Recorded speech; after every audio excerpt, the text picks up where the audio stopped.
Shalom, shalom. Israel's brothers Abba. Y'all are coming back at you with another cold cut. I would like to give all praises to Yahweh, Ba'ashem, Yahweh Shah. I love to give double honors to the men out there on the highways and byways, help sealing the hopeful elect, putting in his work for the ministry, the mighty Akwath raising up their households, right? Guiding their households, laying down their necks like their mighty foremothers, and the mighty children out there. Shalom, shalom, right? We're going to get into a quick cold cut, just going over our body, over our mind.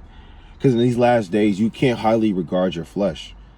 You know, even on a carnal level, you have food, you know, not being in grocery stores, right? You seeing all these natural disasters, right? Your flesh is going to go through it, but your mind is the one that you should highly regard. Your mind is the one that you should focus on guarding, man, because it's a spiritual warfare out here. You know, you want to have a spirit over a body complex like our forefathers did, man. They didn't regard death. They didn't regard things that happened to them in their bodies, man. Right? They never really put their flesh over the Lord. And they understood that. And we gotta have that same mentality in these last days as well. Let me go to Job chapter 23. You know, whether these demons, and that's why demons plague our people, because we have demons enter into your vessel. Your demons are spirits. They enter into your house, your tabernacle, your body. And if you highly regard your body, you're gonna please the things of your body, man. Right? And demons are going to be more susceptible unto you, right? This Job chapter 23 and verse 12. Neither have I gone back from the commandment of his lips. I've esteemed the words of his mouth more than my necessary food. What are the words of the Lord's mouth? What are the words of the Lord's mouth, man? Right? Let's go to John 6:63. He said, I esteemed the words of the Lord's mouth more than my necessary food. Right? You need food to survive on a physical level. But Job said, I put the words of the Lord higher than food. Right? This is John chapter 6 and verse number 63. And it says, it is the spirit that quickeneth, the flesh profiteth nothing. The words that I speak unto you, they are spirit and they are life, man. So the words of the Lord are spirit. It's life. And he puts the spirit. So Job puts the spirit over his flesh. He puts these spiritual things over his flesh, man. That's the type of mindset that Job had. Your body doesn't profit anything when you read these words, man. It's your spirit, man, at the end of the day.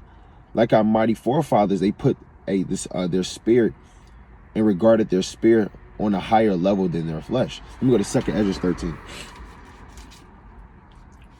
What did Ezra do? The priest. All right, this 2 Ezra chapter 13 and 54. For thou hast forsaken thine own way and applied diligence unto my law and sought it. Thy life has thy ordered in wisdom and has called understanding thy mother. And at the end of the day, you got to forsake what you want to do or what your flesh wants you to do for the laws of the Lord, which are spiritual.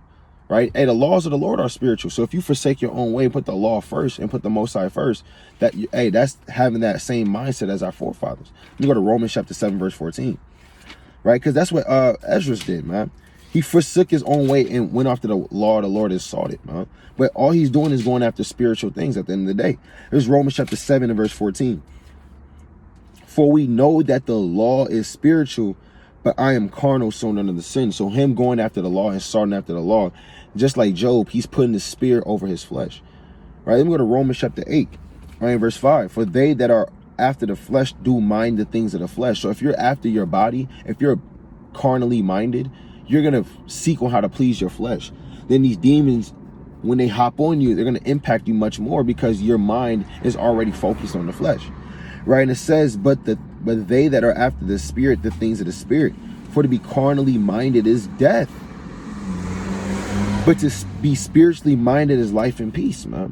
And if you're not spiritually minded, when Esau's coming with those things in those days, right? Right? If you're not carnally minded, if you're not spiritually minded, when Esau comes with those torture tactics, those different tactics to kill you, to have you denounce the name of the Lord, you're ultimately going to fall. Right? You're ultimately going to fall because Esau is going to be using to hurt your flesh, but you're not going to be protecting your spirit. Right? And it says because the carnal mind is enmity against the Most High, for it is not subject to the law of God, neither then can be. So then that they are in the flesh cannot please the Most High. So if you're being carnally minded, if you're you can't please the Lord, man, because the Lord and the law is spiritual. Let me go to Matthew 10 and 8. All right, Matthew chapter 10.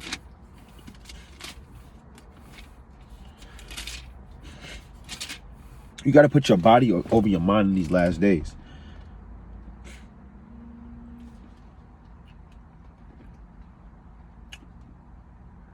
Get this precept. It's Matthew 10 and 28. And fear not them which kill the body, but are not able to kill the soul. So if you fear those that, if you highly regard your flesh, what's going to ultimately happen is you're going to start fearing the people that can kill your body. They can cut off your arms. They can cut off your limbs, man. You're going to fear those people that can hurt your flesh. You tell some people some gruesome deaths. Oh man, I don't want to go through that. That's my number one fear, is getting drowned in the water. My number one fear is, being trapped in a box with spiders and I can't move. Like, that's highly regarding your flesh. But the Lord said, don't fear that, right? But fear what? But rather fear him which is able to destroy both soul and body in hell. The Lord can destroy both soul and body in destruction, man. Right? Your soul being your spirit, your mind, man. The Lord can take that away. The Lord can destroy your spirit if he wanted to. And you will never inhabit another vessel. But if you fear the person that kills the body, you're gonna fear nothing more than Esau and these humans and your enemies, man. Yeah, they can take away your body, but only a spiritually minded man is gonna understand the power of the Lord and fear the Lord and say, well, hold on, he can snatch my soul up from me too. And we got to look at our forefathers in these last days. Let's go to Romans 15:4. How did our forefathers, even in history, when you read history books, they highly regarded their spirit over their body. And that was just something of our forefathers. Right? This is Romans chapter 15 in verse 4. For whatsoever things were written aforetime were written for our learning, and that we through patience and comfort of the scriptures might have hope. So we have to learn how to put our mind over our body, how to fixate our mind on understanding that this is a spiritual warfare. This is not carnal. And understanding, since it's a spiritual warfare, we have to focus on the things of the spirit more to protect our spirit from these spiritual attacks, and not highly regard our body. Right? Now, this is a book of called Hebrewisms to West Africa. Hebrewisms of West Africa, going into the comparisons of the tribes in the Hebrews on the West African Gold Coast to the modern day Jamaicans and the people in the West Indies that was translated into slavery, and some of the similarities that the Hebrews of West Africa had with these people in the West Indies. And some of the characteristics were that they put their mind over their body, like our forefathers did. Right? We're going to get some accounts of that too. But this is Hebrewisms of West Africa.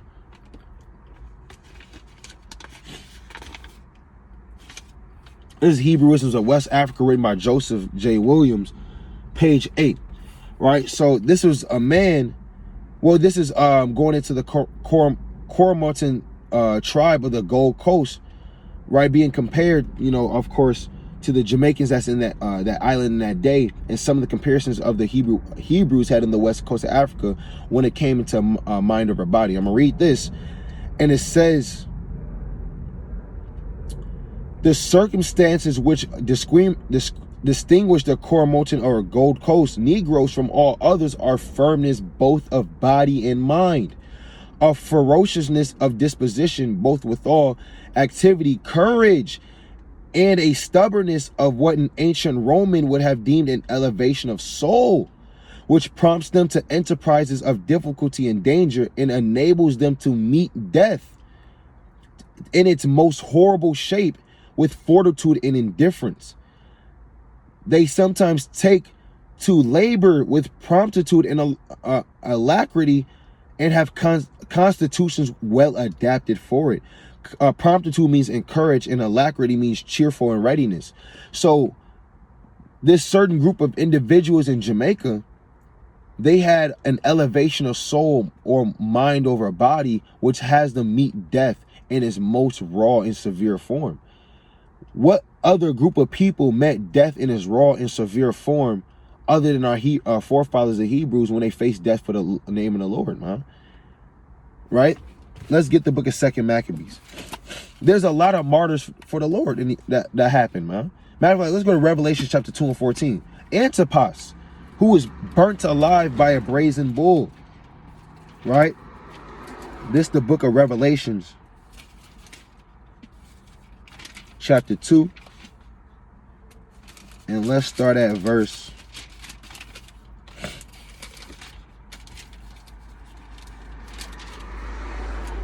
12. It's Revelation chapter 2 and verse 12.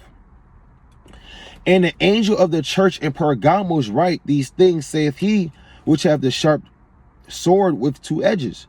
I know thy works and where thou dwellest, even where Satan's seat is. And thou holdest fast my name and hast not denied my faith, even those days wherein Antipas was my faithful martyr, who was slain among you where Satan dwelleth. So in the Roman Empire, you had this man named Antipas, and his man named Antipas held fast the name of the Lord. He was a faithful martyr for the Lord, right? He looked death in the face and died for the name of the Lord. It was said that he was cooked alive in a brazen bull. And when you scream, that bull will make a sound. And you got to go into the history and look this up. I'm just giving a brief synopsis. But when you scream inside that bull, it will make a sound as if a bull was named, right?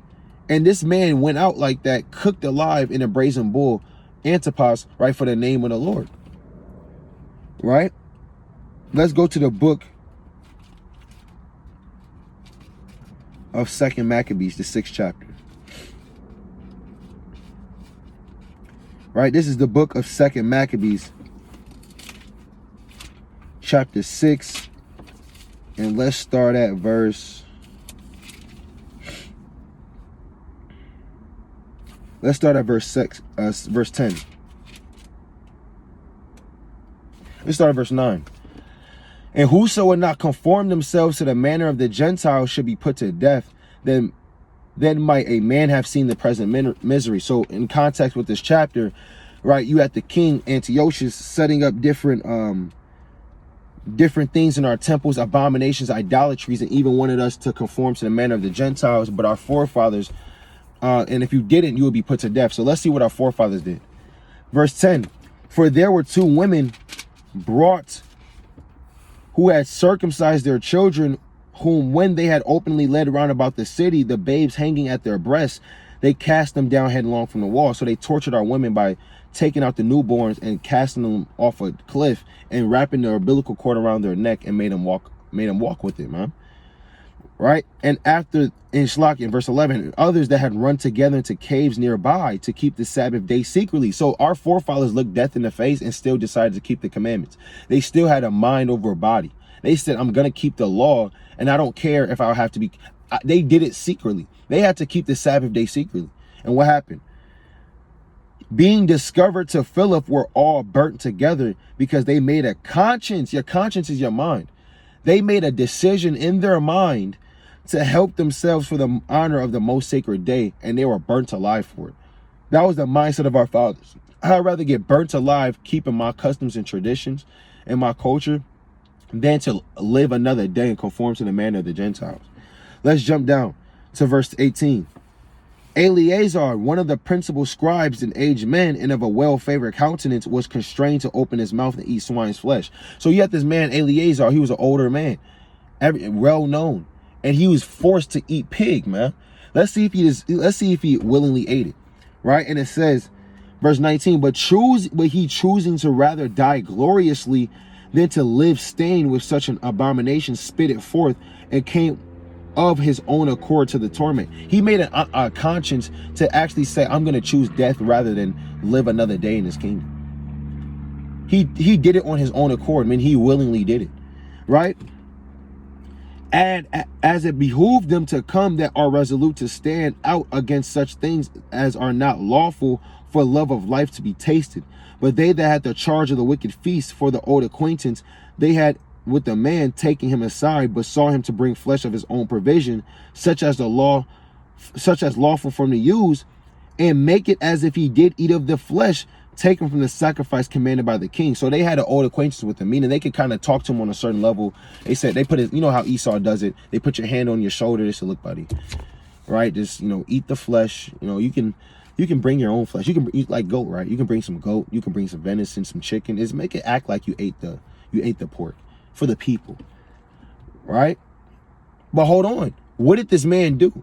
He didn't even want to, he abstained from all appearance of evil. He didn't even want to look like he was doing evil, right? And it says, verse 22, that in so doing, he might be delivered from death. And they said, we can deliver you from death. We won't hurt your body. We won't mutilate your body. I know you fear the body, right? They thought he was on a carnal level, but you have to understand Eleazar was spiritual. And so what did Eleazar do? And for the old friendship with them find favor, but he began to consider discreetly and became his age and excellency of his ancient years and the honor of his gray head, whereunto he was come, and his most honest education from a child, or rather the holy law made and given by the Most High. Therefore, he answered accordingly and willed them straightways to send him to the grave. He said, send me to the grave, man. I'd rather die, man. I'd rather die than to regard my body over my mind, than to even make it look like that I went off. This man had integrity. And it says, for if becometh not our age, said he, in any wise to dissemble, whereby many young persons might think that Eleazar, being 80 years old and not 10, meaning 90, were now going to a strange religion. He said, I'm not going to air the minds of those little boys. See, Esau plays games with you. Esau wants your mind. He wants your mind, so he's going to use your body to see if he can take away your mind. Right? He said, you won't be delivered from death. But all those men that think that you ate pork, they're going to give us their mind. Hey, Eleazar knew that, man. So he had a spiritual mindset as well. So he fought that. He said, hell no, kill me, man. Right? And that's going to help the minds of those young boys and those young girls watching his death. Right? And it says, verse 25, and so they, through my hypocrisy and desire to live a little time and a moment longer, shall be deceived by me, right? Deceived in their mind by him. I get a stain to my old age and make an abominable. For though for the present time I should be delivered from the punishment of men. What is the punishment of man? Taking away your body. Yeah, you can be delivered from the punishment of man, but what? Yet shall I not escape the hand of the Almighty, neither alive nor dead. Why? Because fear not them which can kill the body, but rather fear him which can take away body and soul in hell. Destroy body and soul in hell, man. And he understood Matthew 10 and 28. He understood these different things, these different concepts, even before it was Matthew 10 and 28. He understood these concepts that our people had, man, and understood that we would rather die. And we even read that in history. You are your forefathers, man. Have that same mindset when you fighting these demons, man. Have that same mindset, hey, when you fighting these demons in the world and you dealing with Esau, man, and you dealing with these other nations. They had that mindset. You come from that, man. So we got to have that mindset too. And it says, I'm going to jump down to verse 30. But when he was ready to die with stripes, he groaned and said, it is manifest unto the Lord that hath the holy knowledge, that whereas I might have been delivered from death, I might have, like I now endure sore pains in body, but being beaten, but in soul am well content to suffer these things because I fear him. He said, in my soul, I'm well content, man. Right? It's a spiritual warfare, man. Your body's going to get mutilated. You may have a hand spiritually blown off in war. But in your mind, you know that you fighting your hardest, man. And like our mighty forefathers, they faced death. They put mind over body. You have to put your mind over your body in these last days. Let's get the book of Daniel.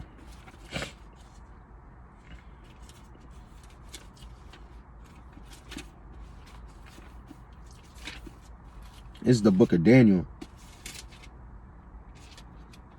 chapter 3 and verse 13. I'll start at verse 10. Right? And it says, thou, O king, hast made a decree that every man shall hear the sound of the cornet, flute, harp, sackbut, psaltery, and dulcimer, and all kinds of music, and shall fall down and worship the golden image. And whoso falleth not down and worship, that he shall be cast into the midst of the burning fiery furnace. There are certain Jews whom thou hast set over the affairs of the province of Babylon, Shadrach, Meshach, and Abednego. These men, O king, have not regarded thee. They have not served thy gods, nor worshipped thy golden image which thou hast set up. So, hey, Daniel and Ananias and Mishael, hey, they wasn't bowing down to no other gods, man. They weren't bowing down to the king. So yeah, the king set up an ordinance, but they served the living God, and we serve the living God. So what's gonna happen? What happened? Verse 13. What was the consequences? Then Nebuchadnezzar, in his rage and fury, commanded to bring Shadrach, Meshach, and Abednego. Then they brought these men before the king. So they all stood before the king. What if you stood? And you gotta think about this spiritually. What if you stood before Joe Biden and his secretaries and his army and his men, and they said, you wasn't doing what? You served the who? Right? And they got their guns and they got their guillotines and missiles pointed in your face. You're facing death. Verse 14, Nebuchadnezzar spake and said unto them, it is true, O Meshach, and Abednego, do not you serve my gods, nor worship the golden image which I set up. Now if you be ready, that at what time you hear the sound of the cornet, flute, harp, sackbut, psaltery, and dulcimer, and all kinds of music, you fall down and worship the image which I have made. Well, but if you worship not, you shall be cast the same hour into the midst of the fiery furnace. And who is that God that shall deliver you out of my hands? So now he put his God on the line. He tested his God. He said, hey, who is that God that's going to deliver you out of my hands? Who is that person and who is that deity that's going to stop you from me? Right? And let's see the answer of our mighty forefathers. Let's say if they bowed down, they took a knee like Colin Kaepernick and said, you know what, king, and kissed his ring and said, you know what, you're right. Can you do that again? Let's start over. I don't think I did that right. Let's see what they did. Verse 16. Shadrach, Meshach, and Abednego answered and said to the king, O Nebuchadnezzar, we are not careful to answer thee in this matter. That's King English for me. I don't need to think about what I'm about to say next. If it be so, our God whom we serve is able to deliver us from the burning fiery flame, and he will deliver us out of thy hand, O king. But if not, be it known unto thee, O king, that we will not serve thy gods, nor worship thy golden image, which thou hast set up. They're looking death in the face, and they said, you know what? I'd rather put my Lord and my God over what I think and over my body and my life, man. I serve the living God, and that's it. So this is giving a depiction of our forefathers' road, man. And when you read the rest of this account, I'm not going to read the whole account. When you read the rest of the account, the Lord, actually, let's jump down, man, right? Therefore, because the king's commandment was urgent and the furnace exceeding hot, the flame of the fire slew those men that took up Shadrach, Meshach, and Abednego. So this fire was so hot that it slew the men that threw our fathers in the fire, man. It killed them. They were all on fire, right? Verse 24. Verse 23, and these three men, Shadrach, Meshach, and Abednego, fell down, bound in the midst of the fiery furnace. Then Nebuchadnezzar the king was astonished and rose up in haste. So he kind of got off his throne and he's looking in the furnace. Right? And it says, and spake and said unto his counselors, did not we cast these three men bound in the midst of the fire? They answered and said unto the king, true, O king. He answered and said, lo, I see 4 men loose walking in the midst of the fire, and they have no hurt, and the form of the fourth is like the Son of the Most High. Then Nebuchadnezzar came near to the mouth of the burning fiery furnace and spake and said, Shadrach, Meshach, and Abednego, you servants of the Most High Yahweh, come forth and come hither. Then Shadrach, Meshach, and Abednego came forth in the midst of the fire, man. Right? And guess what? They were saved alive from the Lord. The Lord regarded them, and we regarded them putting their mind in being spiritually minded, man. As we read in Romans 8, you can't be carnally minded. It's not going to please the Lord. It pleases the Lord when you're spiritually minded. And these men right here were spiritually minded, so the Lord decided to save them out of their destruction. Didn't the Lord say that was going to happen? Strive for the truth unto death, and he will fight for thee. In Sirach 4:28, let's get that. Let's get those exact words. This is Sirach chapter 4 and verse 28. Strive for the truth unto death, and the Lord shall fight for thee. So if you're going to go to the truth all the way into death, man, where you're facing death in the face, the Lord is going to be on your side, and the Lord is going to prevail. And you're going to prevail in the face of your enemies. Didn't he tell Jeremiah that when you're facing death? This is Jeremiah chapter 1 and verse 18. You have to look at these old accounts, and you got to apply this to your life now, man. The Lord is with you when you're fighting these demons, man. He's with you when you're fighting your enemies on a carnal level. Even in that day when Esau comes up against you, you got to remember what happened with our fathers and when they faced death in the faith. This is Jeremiah 1 and verse 18. For behold, I have made thee a defense city, and an iron pillar, and brazen walls against the whole land, against the kings of Judah, against the princes thereof, against the priests thereof, and against the people of the land. So against the people of the land, the Lord has you protected. Verse 19, and they shall fight against thee, but they shall not prevail against thee. For I am with thee, saith the Lord, to deliver thee, man. The Lord wasn't lying. The Lord, that wasn't just for that time. The Lord is always going to be with you to deliver you, man, if you give your trust into him, right? And if you put the law and you put what, your heritage and your culture and your mind over your body, and you serve the Most High. This is Psalms chapter 116 and verse 15.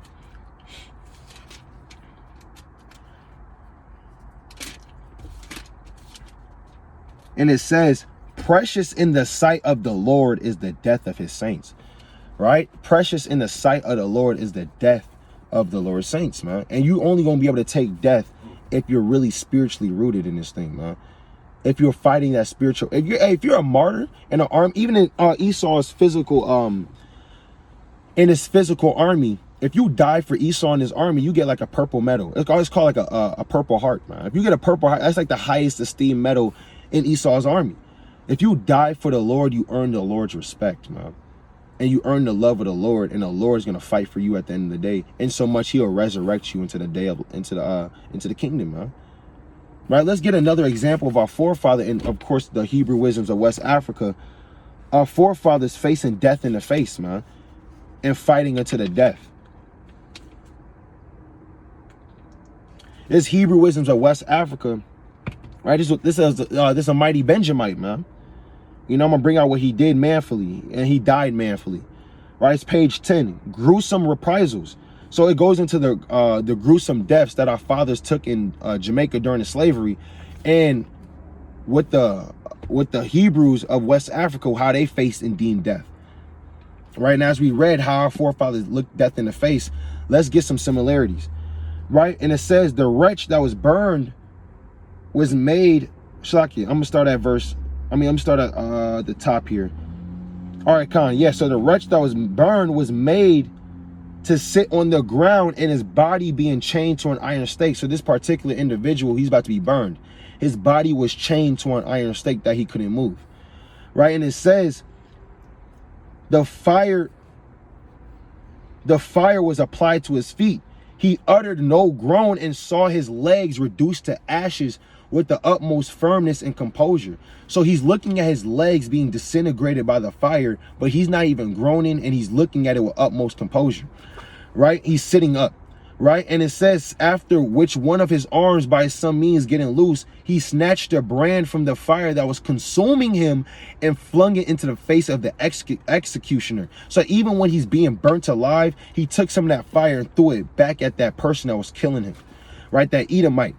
The two that were hung alive were indulged at their own request with a hearty meal immediately before they were suspended on the gibbet, which was erected in a parade in the town of Kingston. So this man died manfully, man, looking even at death. He's fighting, man. You know, he's fighting at the point of death, not to give up, man. Right, let's get one more second. Maccabees, the 7th chapter. This reminds me of those children, man, that died manfully.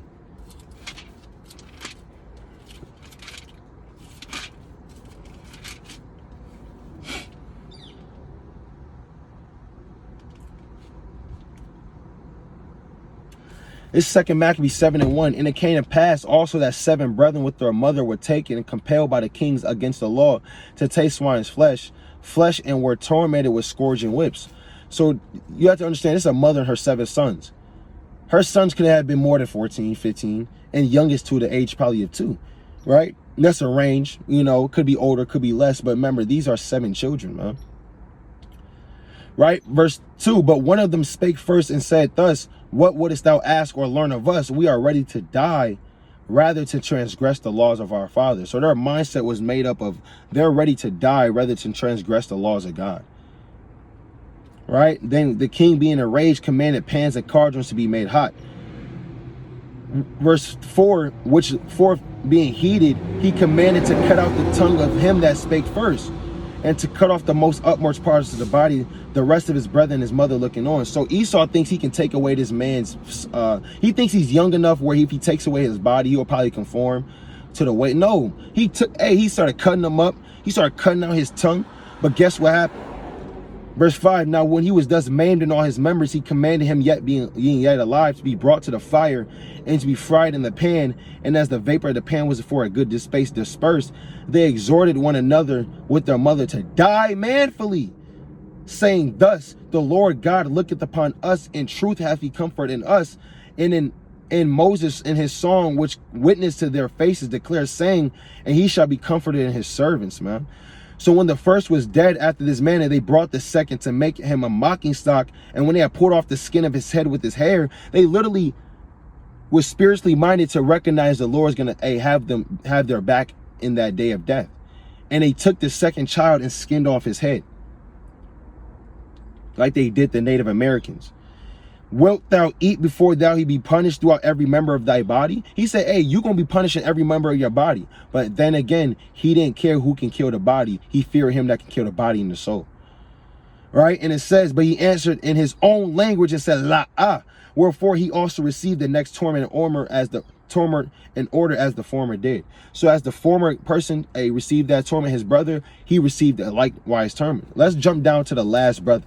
Now all these brothers was killed, but let's jump down to the last one. Now it says, 2 Maccabees chapter 7,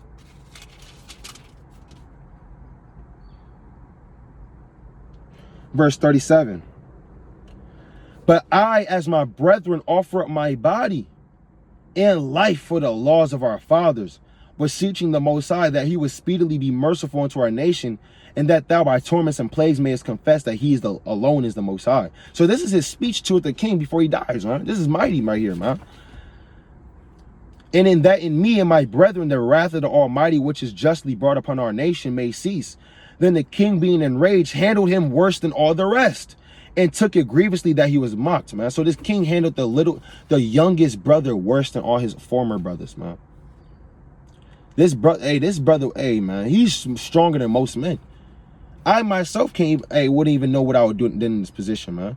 But all we know is that what the Spirit of the Lord put on this brother to say. All right, and it says, so this man died undefiled and put his whole trust in the Lord. He put his whole trust. Last of all, the sons, the mother died. Let this enough now to have spoken concerning the idolatries and the extreme tortures. So these men went through extreme tortures. Our forefathers and foremothers went through extreme tortures, man. Looking death in the face, and when it came down to it, they put their spirit or their mind over their body. And that's what this video is going into. We got to put our spirit in our mind and regard our mind over our body, man, and let go of these demons. Let's go of the things that are making you err in sin, because we're highly regarding our flesh. I'd like to give all praises to Yahweh Ba'Shem Yahushua, and like to bid a mighty strong shalom.